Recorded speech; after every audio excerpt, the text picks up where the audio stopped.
Halo, apa kabar? Saya Rusman Arif bersama dengan Bung Rocky Gerung.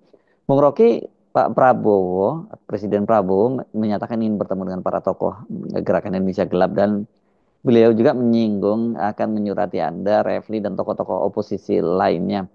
Ini orang banyak bertanya-tanya ini, apakah Pak Rocky itu bersedia bertemu dengan Presiden Prabowo dan kalau bertemu dengan Pak Prabowo apa yang akan disampaikan?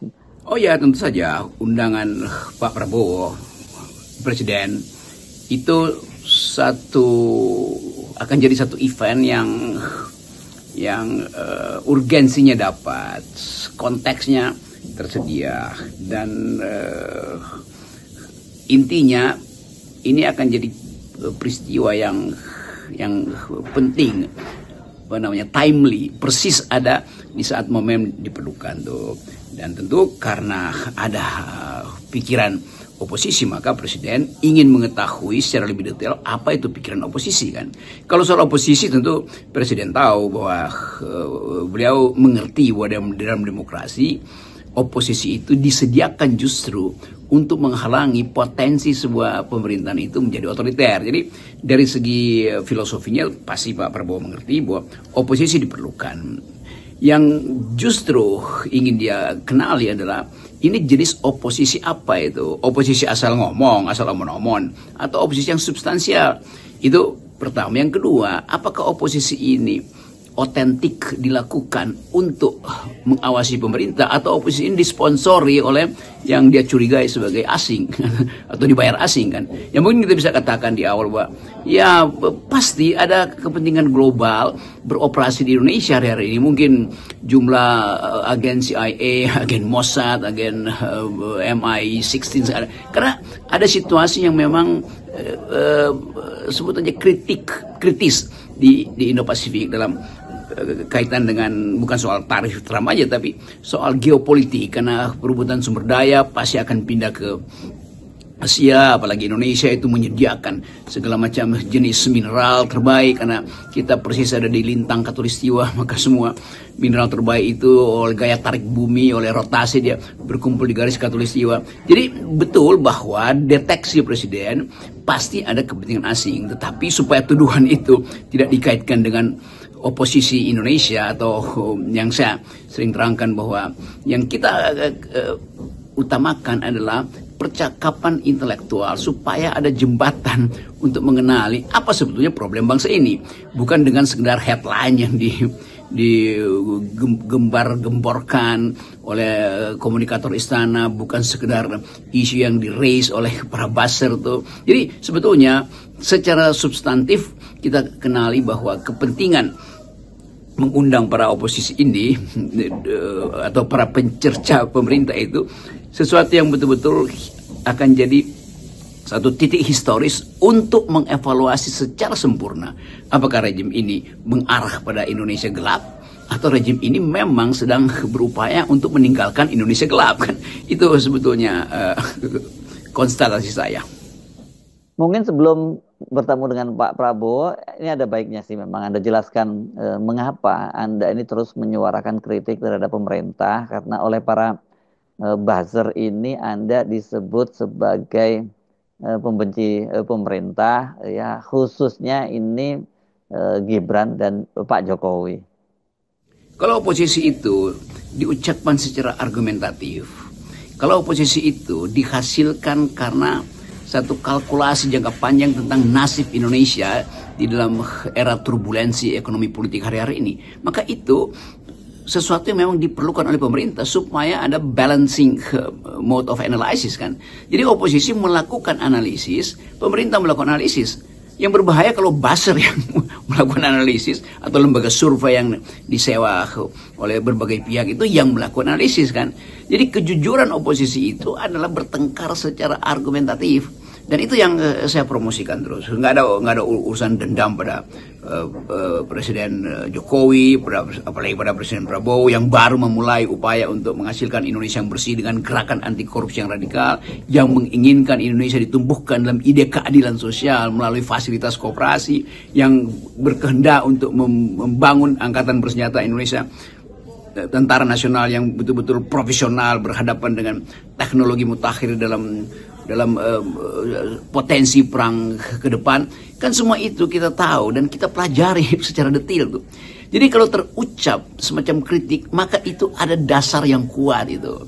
Nah itu saya kira yang sudah dipahami oleh Presiden Prabowo, karena itu dia mau mengundang tokoh-tokoh oposisi itu. Jadi sebetulnya justru karena pengetahuan Presiden Prabowo akhirnya mengenali problem ini, dia ingin berdiskusi layaknya layaknya satu klub yang berupaya untuk menyelamatkan, mencari cara untuk keluar dari jebakan-jebakan, ya seperti jebakan-jebakan konyol dalam politik Indonesia kan banyak jebakan dari partai politik yang hanya ingin menguras APBN, banyak jebakan dari pemerintah sebelumnya yang ingin memanfaatkan situasi untuk kepentingan anak cucunya yang sekarang jadi wakil presiden misalnya. Itu hal yang real yang memang mesti dibaca sebagai problem. Jadi tidak ada yang kita sembunyikan tuh. Kita sebut Indonesia gelap karena memang misalnya Presiden Jokowi menggelapkan konstitusi untuk kepentingan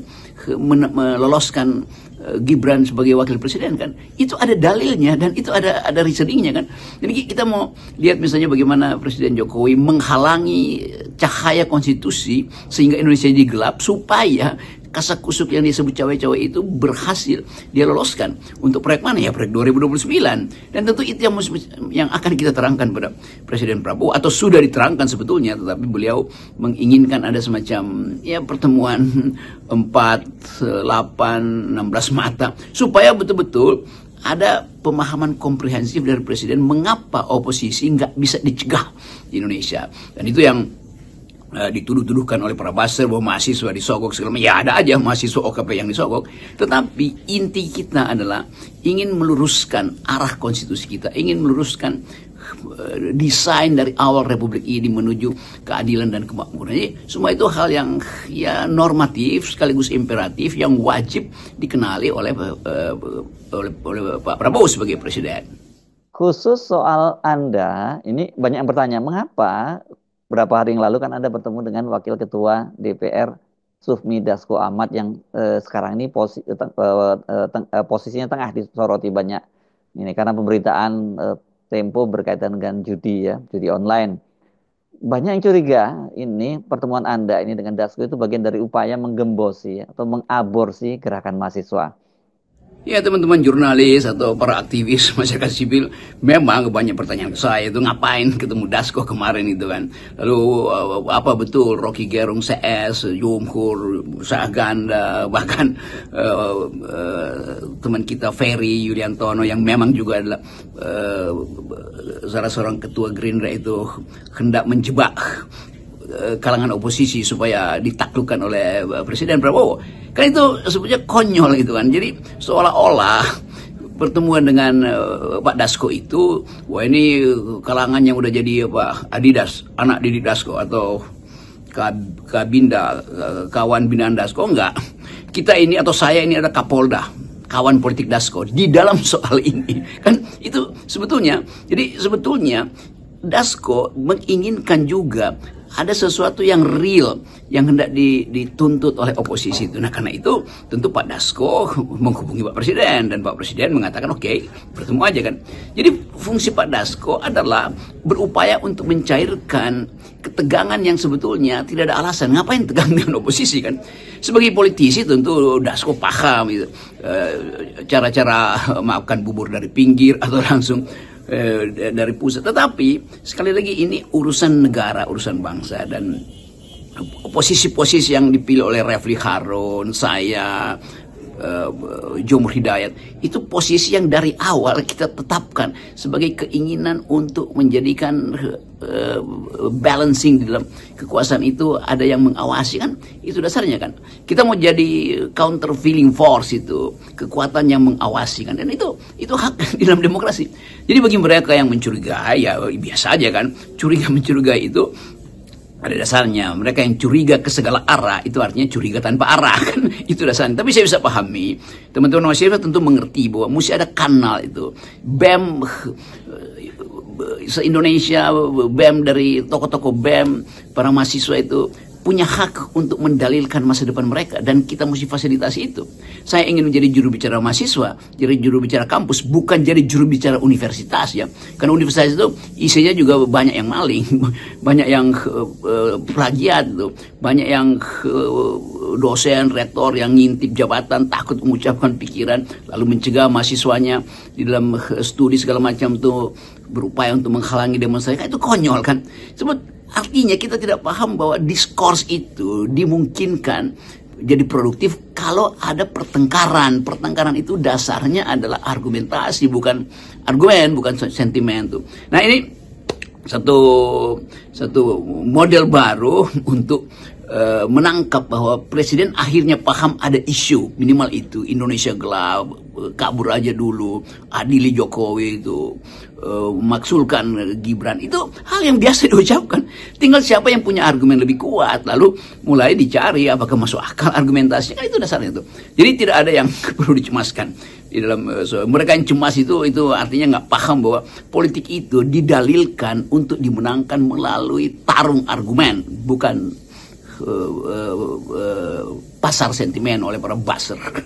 Situasi saat ini, Bung Rocky, sesungguhnya mengingatkan orang banyak kepada apa yang pernah diucapkan oleh Pak Prabowo. Yakni waktu itu kan menyitir sebuah buku yang menyatakan bahwa Indonesia itu akan bubar tahun 2030. Nah, orang sekarang melihat justru timelinenya atau momennya itu bisa dipercepat karena kebijakan dari Presiden Trump yang mengguncang seluruh dunia, dan Indonesia itu menjadi salah satu negara yang terdampak sangat berat karena range tarifnya itu termasuk yang salah satu tertinggi, nomor 5 tertinggi kalau tidak salah. Ya benar, Hersu, bahwa ini sesuatu yang monumental sekaligus momentual. Jadi dia akan jadi monumen karena ada momentum, yaitu krisis ekonomi yang akan berakibat pada krisis politik. Ini momentum ketika kita harus membaca dunia secara lebih komprehensif, bahwa cawe-cawe Jokowi itu satu hal yang pasti udah dicatat dalam sejarah netizen, dan sejarah pengkhianatan Presiden Jokowi bahkan dicatat sempurna oleh Ibu Megawati. Tetapi ada faktor lain, faktor kerusuhan global atau potensi kerusuhan ekonomi global dengan impact pada pasar uang, lalu masuk ke kebijakan fiskal kita. Dan kita mau coba juga bicara itu, bahwa Indonesia ada di dalam satu tren dunia yang sedang mencari modus, sebut aja model baru ekonomi dunia, mungkin pasca Bretton Woods, pasca dominasi dolar, pasca kapitalisme ersat segala macam. Jadi kita juga mau bicara secara intelektual dengan Presiden Prabowo, karena beliau juga pembaca buku yang bagus tentang apa yang pernah dia bayangkan, bahwa akan ada krisis besar, bahwa akan ada potensi perang dunia. Semua yang dia tulis di dalam buku dia itu, Pak Prabowo menulis buku Paradoks Indonesia, akhirnya mulai terbaca justru kan. Ini menarik kan, kita melihat daya tahan negara-negara untuk bersekutu melawan ugal-ugalan Trump yang membubarkan WTO, sehingga dunia akhirnya kembali pada keadaan anarkis. Artinya tidak ada lagi sistem utama yang mengendalikan ekonomi dunia itu. Tapi itu juga mungkin bagus, karena akhirnya sumber-sumber hegemoni di dunia itu yang kita sebut Washington Consensus, WTO segala macam itu, atau negosiasi-negosiasi yang sebetulnya dikendalikan oleh oligarki, klub-klub finansial dunia, itu terbuka akhirnya. Jadi sekali lagi ini akan menjadi debat panjang secara akademis, sehingga Presiden Prabowo mungkin, atau saya yakin, dia akan bicara di dalam paradigma yang sangat strategis soal global, soal human solidarity, soal environmental ethics, soal macam-macam itu, soal nasib Indonesia mungkin dalam 2 tahun ke depan, karena kita bisa menduga bahwa sistem dunia akan mengalami goncangan, tapi akan ada juga kondisi homeostatis, kondisi equilibrium, ketika semua faktor mulai terbaca arahnya di dalam 1 semester ini akibat dari gempa bumi ekonomi yang dibuat oleh Donald Trump yang epicentrumnya ada di Amerika, tapi kemudian imbasnya itu pergi pada negara-negara yang justru sedang mengkonsolidasi semacam sistem ekonomi baru, sistem keuangan baru, sistem perbankan baru kan.